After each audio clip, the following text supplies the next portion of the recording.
Hey, you're listening to the wrong podcast. Topics today include clothes, calls, and contempt. Wrong!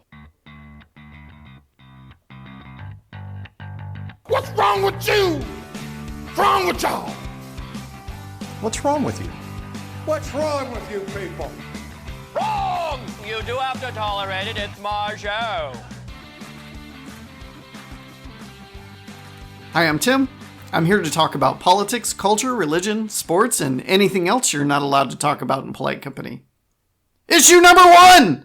New clothes! My 7-year-old daughter was sent home with a book from her teacher. Her teacher sends her a book every week that she's supposed to read during the week. And this particular book was The Emperor's New Clothes, which is a fairy tale where a very vain king wants the best clothes ever, and this unscrupulous tailor con man tells the king, hey, these clothes are the best. They're so great that only the people with the finest taste and the most wisdom are able to see them. And he shows the king the fabric, and the king pretends to see the fabric because he believes he has the finest taste and the most wisdom.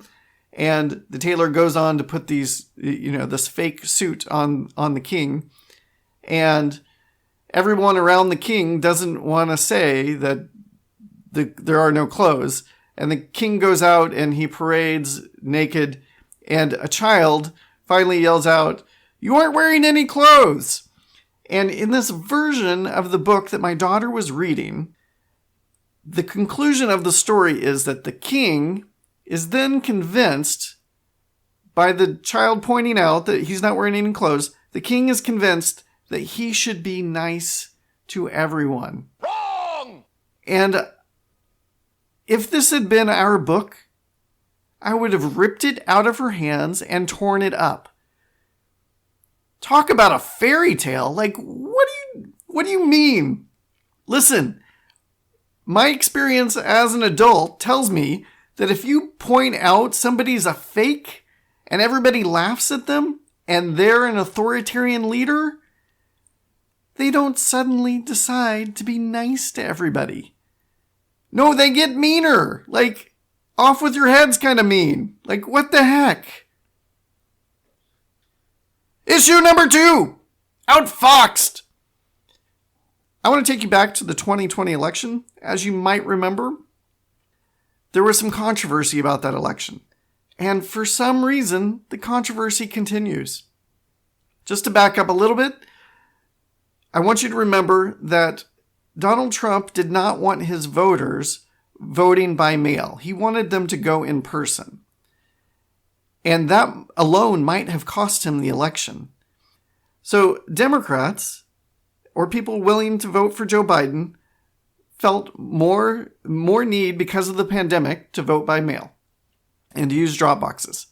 And because of that, everybody knew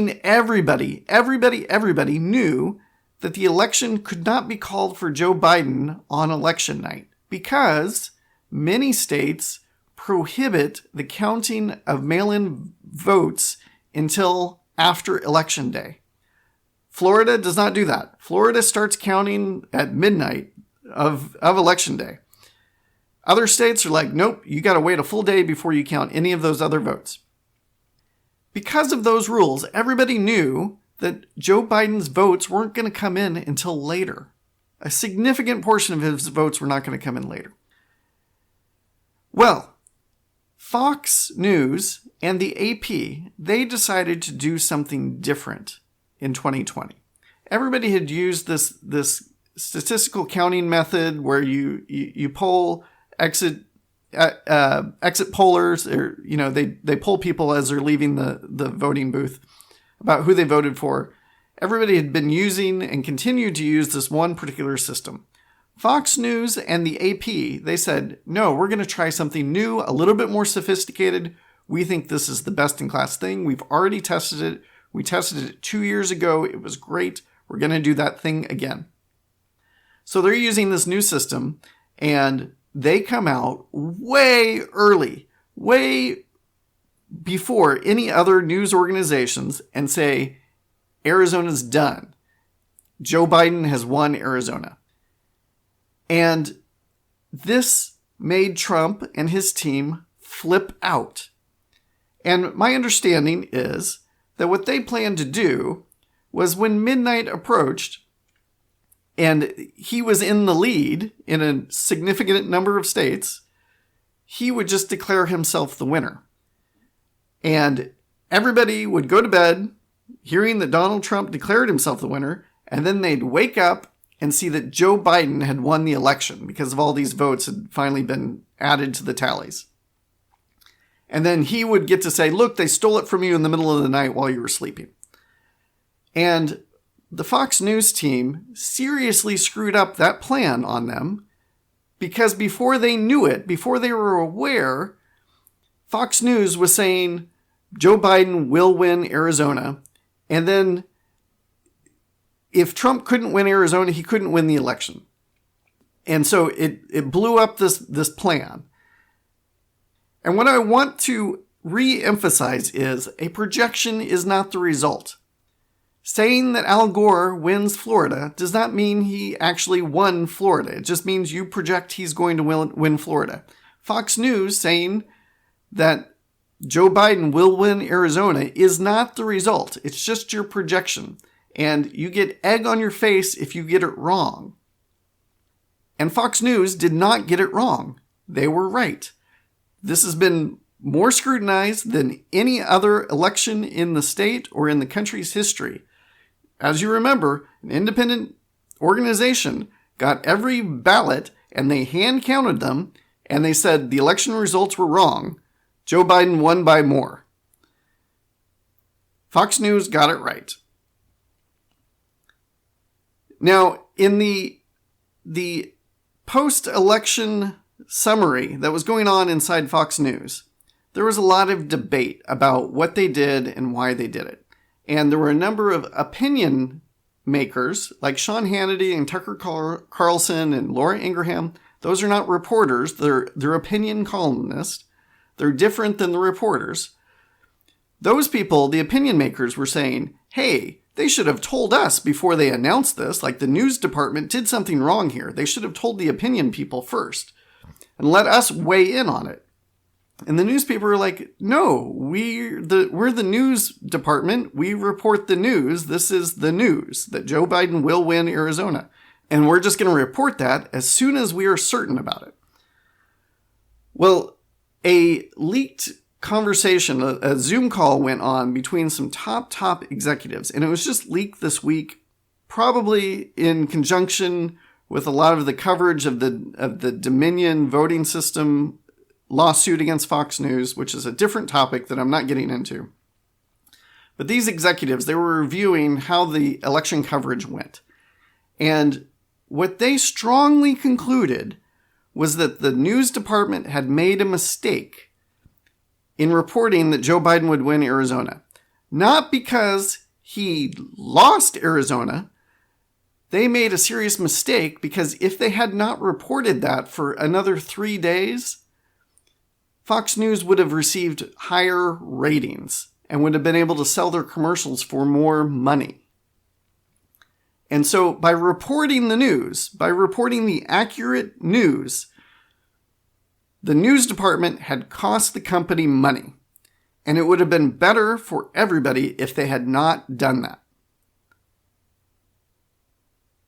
And my head is boggled by this. Like, what the heck? This, like, you call yourself a news station. Like, this is what you're signing up for. You're like, hey, we're going to report the news, even if people don't like it, even if that costs us money, because that's what the news media does. That's the bargain we signed up for. And I saw somebody in reaction to this news, he said, here's 2 things you need to know about Fox viewers when they hear that Fox News decided that it would have been better to intentionally withhold the news for them. The first is, for many Fox viewers, that is exactly what they want. That is exactly what they want. Don't give me bad news. I don't want to hear it. In fact, tell me exactly what I want to hear, even if it's not true. That is true of some Fox viewers. The other thing about this is that for many Fox viewers, they hear this and they said, that is no different than anything all of the other news stations do all of the time. This is just what they all do. And that's why we went to Fox News, because the liberal media would withhold information that would hurt their own people, whether it was for ratings or for politically motivated reasons. They hide the news too. Therefore, Fox News isn't wrong. And no, that's not right. Yes, it's right that liberal media hides the news. Newsweek had the Bill Clinton, Monica Lewinsky story and decided not to run it. There's many, many other examples like that. The takeaway shouldn't be, hey, it's cool to hide the news from me because other people are hiding the news too. No. What you want from your much different news organization is to do the right thing and report the news, and not the wrong thing and just misreport the news or underreport the news for different reasons. Like, gosh, I would be Fox News' biggest fan if they were just reporting the news, even when it has right-wing bias, because that's just what the news is. One of the guys responsible for Fox News' decision to project Joe Biden would win Arizona, his name is Chris Stirewalt. And I've discovered him since the election because he was kind of in a bunker at Fox. Well, I don't watch Fox News all that often, if ever. And he was the chief political reporter at Fox News. So I wasn't really aware of him. But shortly after this, and this review of their election news coverage, Fox News fired him. They said, hey, you did the wrong thing for the company, so you're out. And since then, I've found him in other venues. He's a contributor to the Dispatch, and he is on a podcast that I really enjoy because I just really enjoy Chris Stirewalt. He's a funny guy. He's a Christian man, and I think he's full of integrity. And he's on this podcast called Inkstain Wretches, where he and another conservative journalist, they review how the news is being reported. And he also recently came out with a book called Broken News, where he kind of breaks this down. And it's not an expose of Fox News at all. He could have given everybody an expose of Fox News.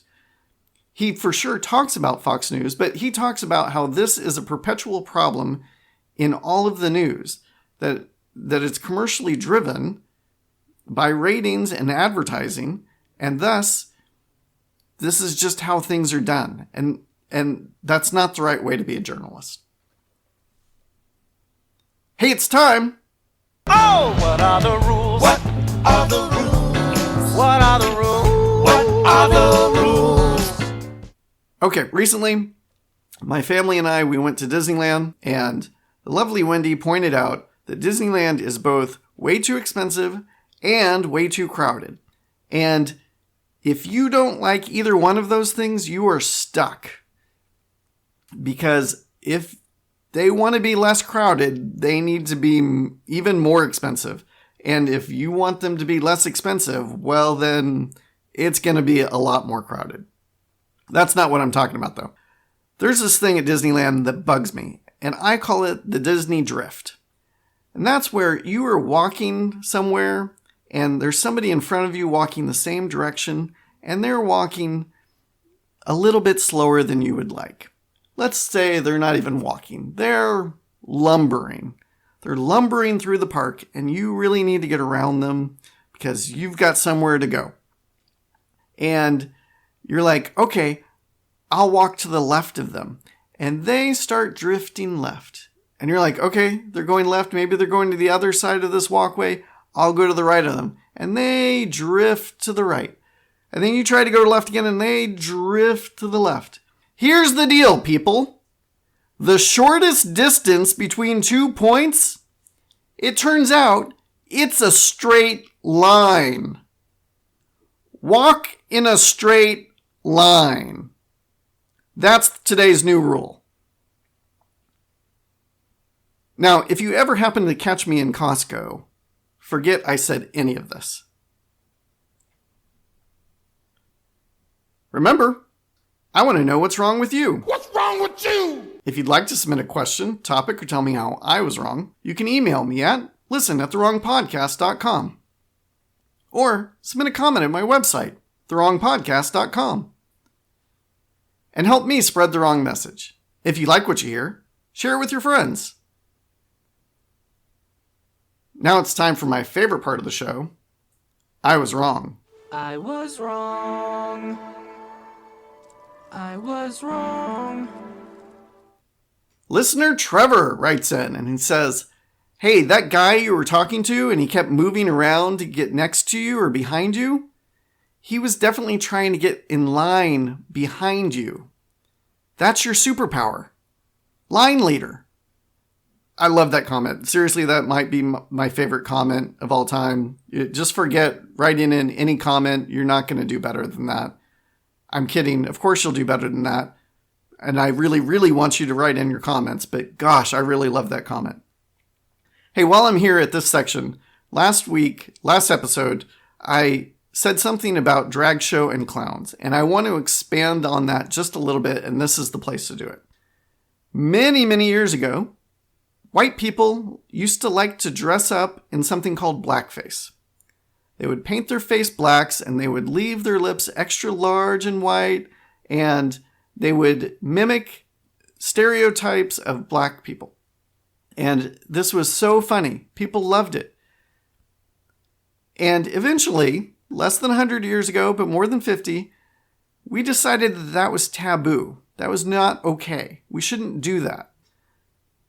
People in power should not mimic the worst qualities of people who are not in power for comic effect. And it strikes me that when a man, particularly a white man, dresses up as a woman in a cartoonish way, he is doing the same thing as all those people who used to dress up in blackface used to do. And this might make some of you very uncomfortable to hear, particularly if you call yourself a feminist and you call yourself a progressive feminist. I want you to rethink what it is to be a feminist, and if congratulating and accepting and applauding drag shows is in line with your feminism, because it's not in line with mine. Issue number 3, Winsome. Okay, there is this debate in the last couple years among evangelicals about whether or not you should be winsome. It was very common for people to say, hey, you're going to go out and share your faith, and we want you to do that in a winsome, attractive way. Represent the truth and make sure that you do it winsomely. And there are people like, no, forget it. We're not being winsome anymore. Stop being winsome. Winsomeness is losing. Stop losing. And their general point about not being winsome is that being winsome is being polite. And it's being polite for politeness' sake. And it's being nice. And it's only being nice for niceness' sake. And there are some things that you need to say that people will say are not polite and are not nice. And you need to say those things, even if they're not polite and nice. And maybe what you need to do is give up on being polite at all. Because the people who say that you're not being polite, they're going to say that no matter what because of what you're saying. So make sure you get your message out. Abandon niceness. And to be sure, sometimes the truth will offend. If you say to somebody, I don't think your feelings can change biological reality, they're going to say that's not very polite. And it's true. They may say it's not polite, but you don't need to add to the offense. Winsomeness is not just being polite. It's not just being nice. Winsomeness, as defined by the dictionary, I looked it up, is to be attractive or appealing in appearance or character.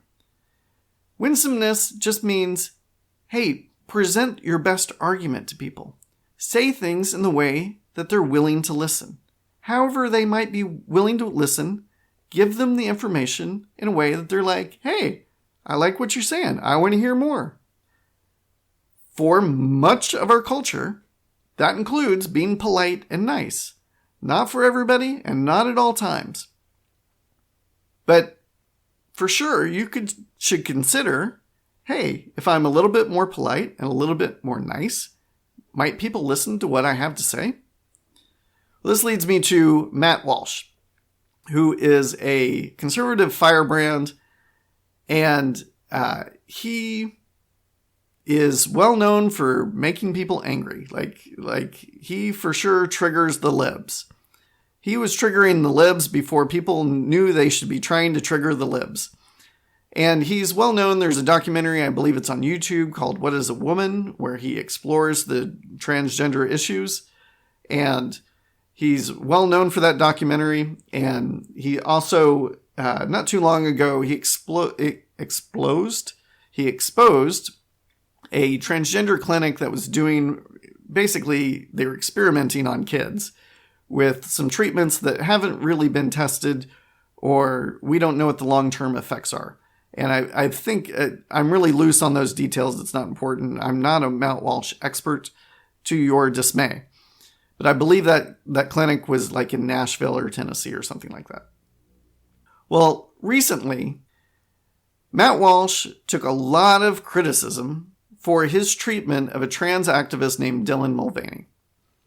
And Dylan Mulvaney is a man who feels like he's a woman. He would say he is a woman.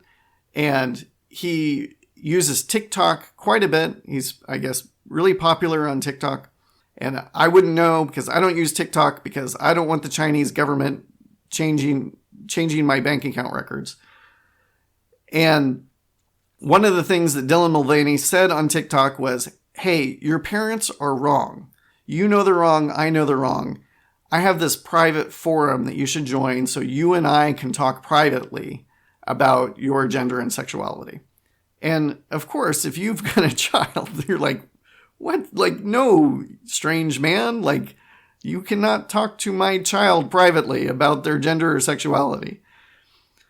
Well, that kind of thing and many others provoked Matt Walsh to go off on Dylan Mulvaney. And he received some backlash for what he had to say about Dylan. And he responded to that backlash here. So I've trimmed this down. I promise you I've done this is a good faith effort to edit it positively and in the way that Matt Walsh would say, yes, you're capturing my thoughts, you're not distorting my thoughts. Hold me accountable. If I got it wrong, I will include a link to this whole long segment and a link to the full episode where you can be the judge yourself if you don't think I got it right. But I've cut this up into some clips for you for time and just general good practice so I can comment as we go. So here you go. Here's Matt Walsh defending his treatment of Dylan Mulvaney. Mulvaney's the one running around like some cartoon of a woman, passing out tampons in the women's room and meeting with the president to defend the mutilation of children. But I went too far. Well, see, this is where we differ. Because in the culture war, I don't think it's possible to go too far by speaking truth. The truth is the truth. It is what it is. It's the reality. Are we going to defend it or are we going to conceal it? Are we going to embrace it or are we going to hide from it? You can't have it both ways. When it comes to gender ideology, the truth is ugly. It is brutal and harsh and disgusting. I wish it wasn't that way, but it is. I didn't make it that way. I didn't create the ugliness. I'm merely pointing to it and saying, look at this. Look at it for what it is. But you would rather that I soften the blow a little bit, that I dress the truth up to make it prettier, more palatable. You want me to lie to protect the feelings of our enemies. And make no mistake, Dylan Mulvaney is our enemy. He is an open, visible, active, and passionate advocate for the abuse of children, the war on fundamental truth, and the destruction of human society as we know it. You wish to defeat this man in a manner that will not make him feel bad about himself, but I'm here to tell you that you are delusional. I'm not going to protect your feelings any more than I'll protect his. You are deluding yourself. We got into this position in our culture precisely by valuing politeness over truth. We got here by doing exactly as you would have me continue doing, and what you blame me for not doing. We got here by refusing to speak the plain truth and by allowing the anti-truth brigade to emotionally blackmail us into silence. They use their own mental fragility as a cudgel to beat us into submission. And then Matt goes on to say, you say that I'm not going to convince the other side with this kind of rhetoric. But here's what you have to understand. This is very important. Convincing the other side is not my primary objective. This is the core difference between you and me. I'm not looking to reach an understanding with these people. I'm not interested in compromise and dialogue. For those who castrate children and attack the very concept of truth and erode the foundations of human civilization, my goal is to defeat and humiliate and demoralize them. Okay, I want to destroy everything they stand for. The other side is not interested in compromise. They want nothing less than your unconditional surrender. We have to meet them with that same energy or we will lose or continue losing. And by the way, this is also a good strategy because it rallies people to our side. It emboldens the troops. It lets people know that it's okay to speak up and to speak truthfully. and he continues, this is not just morally wrong, it's also terrible strategy. Okay? It is a dumb strategy. In fact, it's exactly what the churches have done for decades. And it's why most of them are dying. They water down their preaching to appeal to the crowd, a crowd that isn't interested in the message, no matter how softly it's peddled.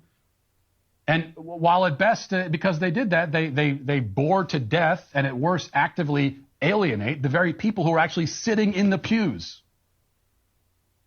And this is where Matt decides that he's going to seize the Ring of Power to defend Gondor. But guess what? You don't convince people by being nice. You don't. At least not on a cultural level.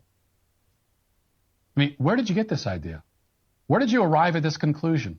That the way to win the culture is by being nice. Is that how the left won the culture? Have you been paying attention at all? They have seized hold of our society, indoctrinating entire generations, and they didn't do it with niceness. They didn't win these flies with honey. They did it by being bold and aggressive and by making their opposition's arguments seem not only wrong, but utterly horrific and insane. That's how they did it.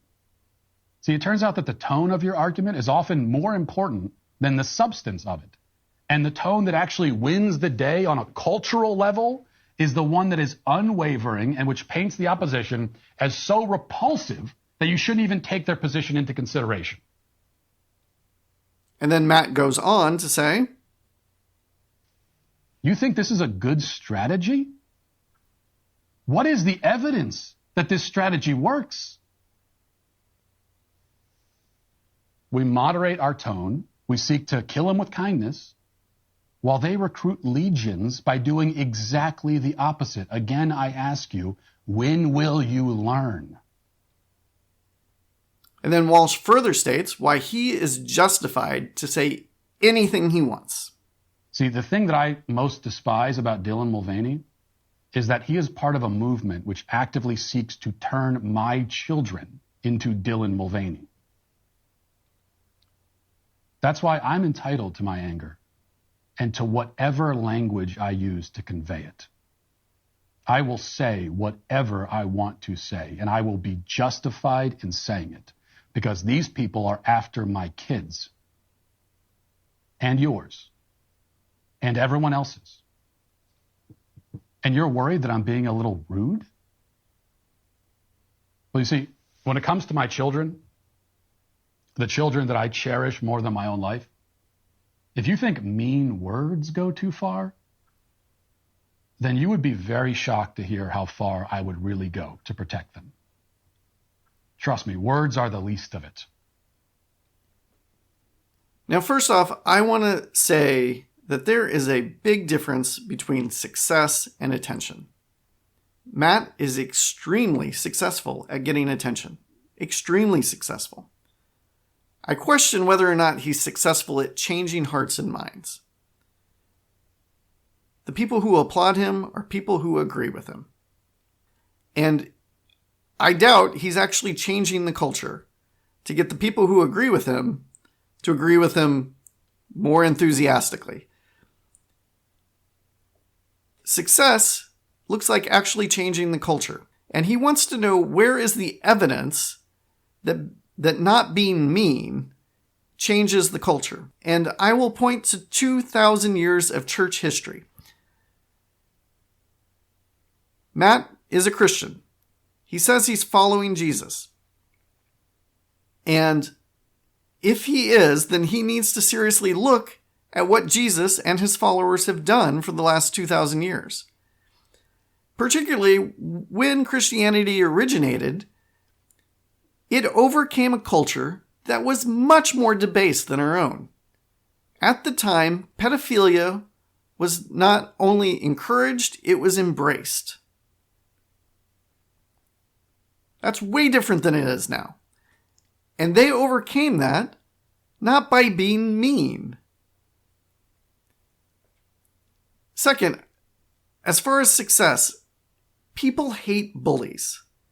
And if you are acting like a bully, you are not going to have success.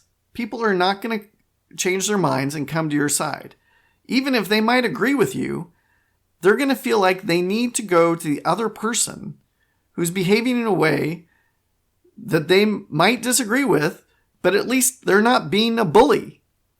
People can't, they really have a hard time siding with bullies. You can't act like one and expect to find success. So, as I said, Matt is a Christian. I want to just review some of the things the Bible has to say about how we are to talk to other people. Colossians 4:6, let your speech always be gracious, seasoned with salt, so that you may know how you ought to answer each person. Proverbs 15:1, a soft answer turns away wrath, but a harsh word stirs up anger. Ephesians 4:29, let no corrupting talk come out of your mouths, but only such as is good for building up, as fits the occasion, that it may give grace to those who hear.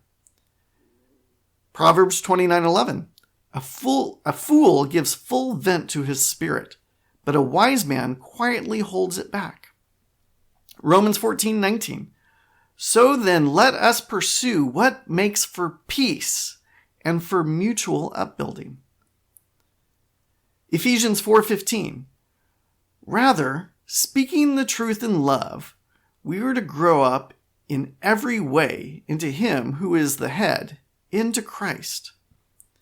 And Leviticus 19:18, you shall love your neighbor as yourself. I am the Lord. When we speak the truth that people don't want to hear, that people will say is offensive, we have to do so in light of all of those scriptures. So now I've kind of held it off. You've heard Matt defending himself. You've heard him defending delivering the truth, even if other people think it's mean, because it's important to tell the truth. And I want you to hear now what he says is the pinnacle example of telling people the truth. This is what he thinks we all should be doing. This is how he thinks we should conduct ourselves when talking to people that we disagree with. This is why we should give up winsomeness. This is what we should do instead of being winsome. This is an example of being bold. According to Matt Walsh, this is an example of being courageous. Here's the clip. Dylan, if that is the most attractive you will ever look, then I don't even want to imagine what you'll look like when you're at your ugliest. You do not pass as an attractive woman or as a woman at all, even with 50 pounds of makeup and plastic surgery and clever lighting tricks. Even then, you still cannot escape what you really are and what you will always be. You have successfully shed whatever parts of you were masculine, perhaps, at least on the surface. Nobody would ever describe you as masculine or manly, so you've got that going. But your femininity quotient has not increased at a rate commensurate with the loss of your masculinity.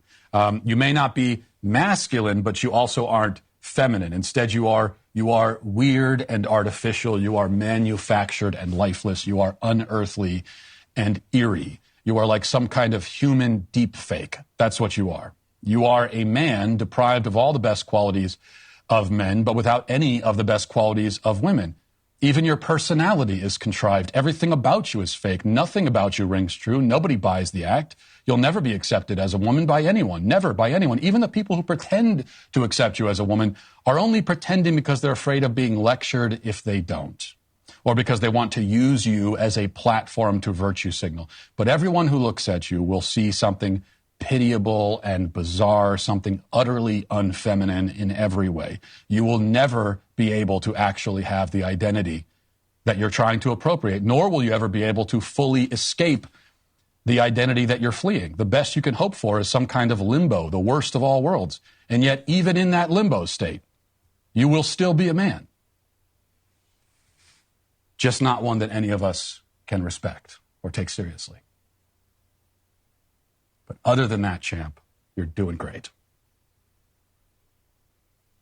Now, I've got a couple of questions for you. Matt, who feels he is justified in his disagreement with Dylan Mulvaney, did he treat Dylan as a child of God? Does he view Dylan as someone who is loved by the Creator? When he says these things to Dylan, is he loving his neighbor as himself? Is this how he wants to be talked about to and about? And here's the bottom line for me about success. We need to be careful what we're measuring. And this stuff, this way of talking to people, calling people ugly and attacking their looks and their presentation and calling them subhuman, this stuff will rot out your soul. Like, hooray, you got one over on Dylan, but what about your own heart? Like, what does it look like if you engage in that kind of talk about other people? Like, who are you on the inside? And out of your mouth, we all hear it. What's inside your heart? We hear it. We know what it looks like. And when you want to change the culture about any particular topic, for any reason, you feel that somebody is doing something wrong. You feel somebody is hurting children.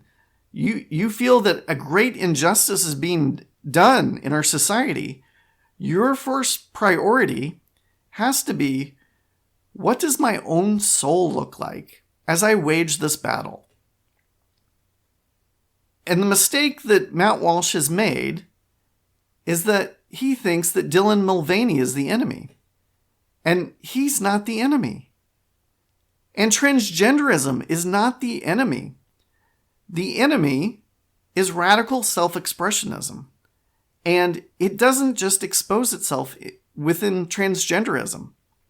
It expresses itself in all kinds of ways, including, I've got the freedom and justification to treat people like dirt because that is how I want to express myself. And, technology is going to push radical self-expressionism into outlandish avenues and venues and things that we can't even conceive of yet, far beyond transgenderism. And it is important to attack radical self-expressionism, including in how it presents itself in transgenderism, but not limited to there. And we need to present those arguments in ways that people are able to listen and hear them, and not just hear us beating up on some guy who dresses like a woman. When you listen to somebody on a regular basis, you are being discipled by them. If you listen to this podcast, if you're a subscriber, you are being discipled by me in one way or another. When you watch a particular news show or listen to a sports talk radio guy on a daily basis, that person is discipling you. They're changing how you think and feel. If you regularly watch, listen, or read Matt Walsh, I need to ask a very important question. Is this somebody you should be discipled by? But I could be wrong. If you think I am, let me know. Let me know why. I had fun and I hope you did too. Bye-bye.